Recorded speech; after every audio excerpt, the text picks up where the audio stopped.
the unpredictability around this prelims paper just makes it very difficult. That's my practice about the prelims revolved around PYQs as well as mock tests. So, as I could see, for mains also, you did not do a lot of practice for prelims, but you mentioned that you almost spent 5 months of time for your prelims.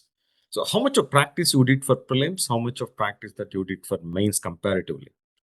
So prelims for me has been the most dreaded stage ever since I started preparation, and I think it's evident. Like even the current paper shows that the unpredictability around this prelims paper just makes it very difficult. That's why I spent as much time as I can on prelims so that I don't have to do it again. Right. So prelims, I think that was the time when I did the most amount of studying. I think I would study 12 hours every day consistently for those 5 to 6 months. Okay. My practice about the prelims revolved around PYQs as well as mock tests. So PYQs, I made them my holy grail, my Magna Carta when it came to prelims preparation. I did those PYQs of last say 15, 20 years about 2 to 3 times for each subject, so that I get the understanding of how the UPSC frames their questions, what is the kind of psychology that goes behind what this particular statement can mean. When there are Okay. extreme statements, they're generally wrong. When there's data points, it can be a little icky. So all of Okay. these things I understood by practicing PYQs over and over again. Right. And after that, mock tests, I gave plenty of them.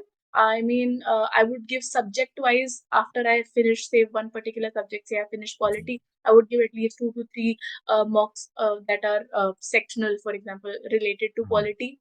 And then every week I would give one full length test for, say, 3 to 4 months. So Right. that is how I went about it. Plenty of practice went into prelims. Mains, there wasn't a lot because I did not have the time to do it. I tried to do daily answer writing, at least whatever subject I'm studying. Once I'm finished with it, I would look at its PYQs itself, and I would try to write like say 4 or 5 PYQs every day, so that to have some level of practice or be able to write in a time bound manner. But Right. when it came to test series, I frankly did not enroll in a full time series. Uh, I did only one test each of all GS papers. Oh, For my optional, for my optional, I gave 5, 6 tests, but that okay. was it. Okay. That, yeah.